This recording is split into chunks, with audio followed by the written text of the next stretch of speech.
আমাদের মধ্যে বিভেদের সুর দেখে দিল্লিতে বসে হুঙ্কার পাড়া হচ্ছে। আমাদের মধ্যে বিভেদের সুর দেখে দিল্লিতে বসে বলছে আত্মসমর্পণ করবেন। আমি আপনার মাধ্যমে গোটা জাতিকে জানাতে চাই, যারা আত্মসমর্পণ করার হুঙ্কার দিচ্ছেন, বাংলাদেশের প্রচলিত আইনে তাদের আত্মসমর্পণের কোনো সুযোগ থাকবে না। মাননীয় স্পিকার, জুলাই আন্দোলন এদেশের স্বীকৃত সত্য। জুলাই গণ অভ্যুত্থান আমাদের ইতিহাসের অবিচ্ছেদ্য অংশ হয়ে গেছে। আমরা বিশ্বাস করি জুলাই গণ অভ্যুত্থান বাংলাদেশের সাংবিধানিক আইনের পট পরিবর্তনে একটি অন্যতম মাইল ফলক হিসাবে চিহ্নিত হয়ে থাকবে যতদিন বাংলাদেশ থাকবে। মাননীয় স্পিকার, জুলাই আমাদের চেতনা, জুলাই আমাদের অহংকার, আমাদের বিশ্বাস, আমাদের নিত্যদিনের চর্চার কেন্দ্র, যেটা বাংলাদেশের মানুষ উপলব্ধি করছে। আমাদের মাননীয় প্রধানমন্ত্রী যখন টেকনাফ থেকে তেঁতুলিয়া, রূপসা থেকে পাথুরিয়া পর্যন্ত গ্রামে গঞ্জে, মাঠে ঘাটে, খালে বিলে পায়ে হেঁটে যখন সৈনিকের সাথে তার খাবার ভাগ করে খান, যখন কৃষকের পাশে যেয়ে দাঁড়ান, যখন শ্রমিকের সাথে হ্যান্ডশেক করেন, যখন বৈষম্যের পথ ধরে হাঁটেন, এটাই জুলাই চেতনার অবিচ্ছেদ্য অংশ। মাননীয় স্পিকার, আমরা সেরকম একটি জুলাই চেতনা ধারণ করে এগিয়ে যাচ্ছি। মাননীয় স্পিকার, জুলাই অভ্যুত্থানের পরে আমরা যে বিচার কার্যের পথ ধরে হেঁটেছি, আমরা কিছু ভুল, মিথ্যা, অপতথ্য এখানে আমরা শুনতে পেয়েছি, অসত্য তথ্য শুনতে পেয়েছি। আমরা দায়িত্ব নেওয়ার পরে 16টি তদন্ত কার্য সম্পন্ন হয়েছে। মাননীয় স্পিকার, তার মধ্যে 12টি তদন্ত রিপোর্ট জমা হয়েছে, যেটা চার্জ ফ্রেম হবে, এবং 4টির চার্জ ইতিমধ্যে ফ্রেম হয়েছে। আমরা দায়িত্ব নেওয়ার পরে ইতিমধ্যেই 3টি মামলার সাজা হয়েছে, রায় হয়েছে, যার মধ্যে আবু সাইদ হত্যা মামলা আছে, যার মধ্যে হাসানুল ইনুর মামলা আছে, যার মধ্যে আরো একটি গুরুত্বপূর্ণ মামলা এখানে আছে, যেটা আমি ঠিক স্মরণে আনতে পারছি না, সেটা হয়েছে মাননীয় স্পিকার।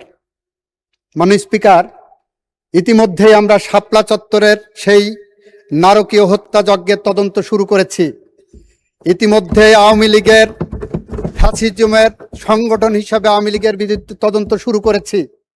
ইতিমধ্যে জুলাই হত্যাকাণ্ডে সারা বাংলাদেশে যে হত্যাকাণ্ড সংগঠিত হয়েছিল জেলায় জেলায়, সে বিষয়েও আমরা তদন্ত কার্যক্রম শুরু করার পরিকল্পনা গ্রহণ করেছি। মাননীয় স্পিকার, মাননীয় স্পিকার, জুলাই হত্যাকাণ্ডকে কেন্দ্র করে এই ট্রাইব্যুনালে 590টি অভিযোগ জমা পড়েছিল। 590টি অভিযোগের মধ্যে অন্তর্বর্তীকালীন সরকারের প্রসিকিউশন টিম যাচাই বাছাই করে 109টি মামলা সিলেক্ট করেছিলেন। সেই 109টি মামলার মধ্যে 43টি মামলায় তদন্ত প্রতিবেদন দাখিল হয়েছে, 6টি মামলায় বিচার কার্য সম্পন্ন হয়েছে, 16 জনের মৃত্যুদণ্ড হয়েছে, 11 জনের যাবজ্জীবন কারাদণ্ড হয়েছে, 35 জনের বিভিন্ন মেয়াদে সাজা হয়েছে, 1 জন রাজসাক্ষীকে খালাস দেওয়া হয়েছে, 26টি মামলা এখনো বিচারাধীন আছে, 4টি মামলার রায় এখন অপেক্ষমান আছে। মাননীয় স্পিকার, এটা হলো তথ্য, রেকর্ড থেকে বলছি। মাননীয় স্পিকার, আমাদের মধ্যে, আমরা যারা জুলাই চেতনায় বিশ্বাস করি, আমাদের মধ্যে বিভেদের সুর দেখে দিল্লিতে বসে হুঙ্কার পাড়া হচ্ছে। আমাদের মধ্যে বিভেদের সুর দেখে দিল্লিতে বসে বলছে আত্মসমর্পণ করবেন।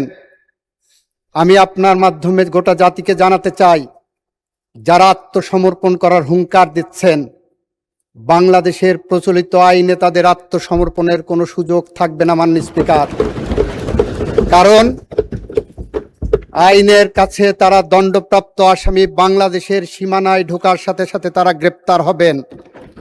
এটা আমাদের সরকারের অঙ্গীকার, জুলাই চেতনার আমাদের অঙ্গীকার। মাননীয় স্পিকার, মাননীয় স্পিকার, যারা হুঙ্কার দিচ্ছেন তাদের উদ্দেশ্যে বলছি, প্রতিটি হুঙ্কারে আমরা সংঘবদ্ধ হব, প্রতিটি বক্তব্যে আমরা দেশের জন্য এক কাতারে দাঁড়াবো। প্রতিটি বিপ্লবী মানুষ যারা জুলাই চেতনায় বিশ্বাস করে, তারা কখনো এই দেশে ফ্যাসিস্ট আওয়ামী লীগের পুনর্বাসন হতে দেবে না, এটা আমাদের বিশ্বাস। তাই যারা জুলাই চেতনাকে নিয়ে বিভক্তির চেষ্টা করছেন তাদের উদ্দেশ্যে বলছি, আসেন আমরা এক কাতারে দাঁড়াই, আসেন দেশ গঠন করি। জুলাই যোদ্ধাদের আত্মত্যাগ, প্রায় 1400 যোদ্ধার আত্মত্যাগ আমরা ধারণ করি। আসেন আমরা ধারণ করি। মুগ্ধ আমার ভাই ছিল, আবু সাঈদ আমার সন্তান ছিল, আনাস আমার সন্তান ছিল, ওয়াসিম আমার সন্তান ছিল। যে জুলাই যোদ্ধাটা গুলিবিদ্ধ হয়ে আজকে হাসপাতালের বিছানায় এখনো কাতরাচ্ছে, যে এখনো অন্ধ হয়ে আছে, যার হাত উড়ে গেছে, যার মাথার মগজ খুলে উড়ে গেছে, আসেন তাদের সাথে পাশে ঐক্যবদ্ধভাবে দাঁড়াই।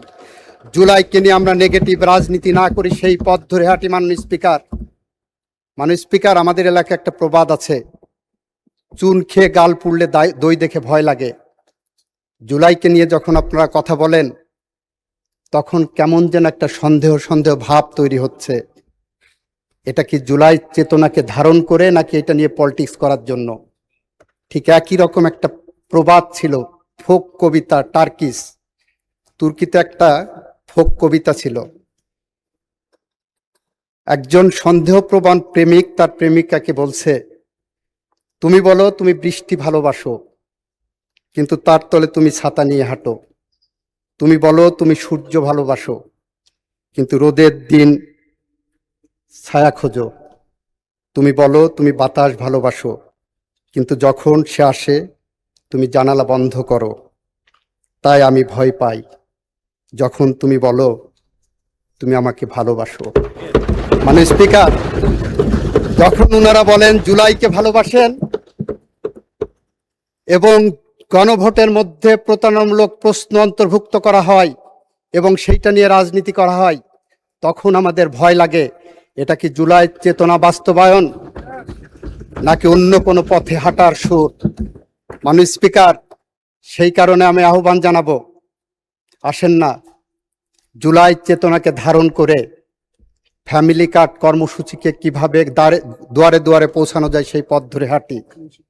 আসেন না জুলাইয়ের চেতনা ধারণ করে বাংলাদেশের কৃষকের হাতে কৃষি কার্ড পৌঁছে দিই। আসেন না জুলাইয়ের চেতনা ধারণ করে বাংলাদেশের যে ইমামটা প্রতি সপ্তাহে কারো না কারো বাড়ি তাকে আশ্রয় নিতে হয় খাওয়ার জন্য, তার পাশে দাঁড়াই। আসেন না জুলাইয়ের চেতনা ধারণ করে বাংলাদেশের কর্মসংস্থানের ব্যবস্থা করি, আধিপত্যবাদ সাম্রাজ্যবাদের বিরুদ্ধে রুখে দাঁড়াই। আসেন নৈরাজ্যবাদের বিরুদ্ধে যেভাবে সংগ্রাম করেছি সেই সংগ্রামের পথ ধরে হাঁটি। ইতিহাস থেকে শিক্ষা নেন, বিএনপির বাইরে যে আওয়ামী লীগের সাথে জোট করেছিলেন তার পরিণাম কি হয়েছিল? বিএনপি তার প্রতিদান দিয়েছিল, আপনাদের ফ্ল্যাগ দিয়েছিল। আওয়ামী লীগ প্রতিদান দিয়েছে, আপনার নেতাদেরকে ফাঁসির কাস্টে ঝুলিয়েছে। আমরা পরীক্ষিত রাজনৈতিক সহযোদ্ধা এবং জোট হিসাবে সামনের দিকে এগোতে চাই। জুলাইকে ধারণ করে আসেন বলি, আবু সাঈদ মুগ্ধ, আমাদের যে শেষ হয়নি এখনো যুদ্ধ।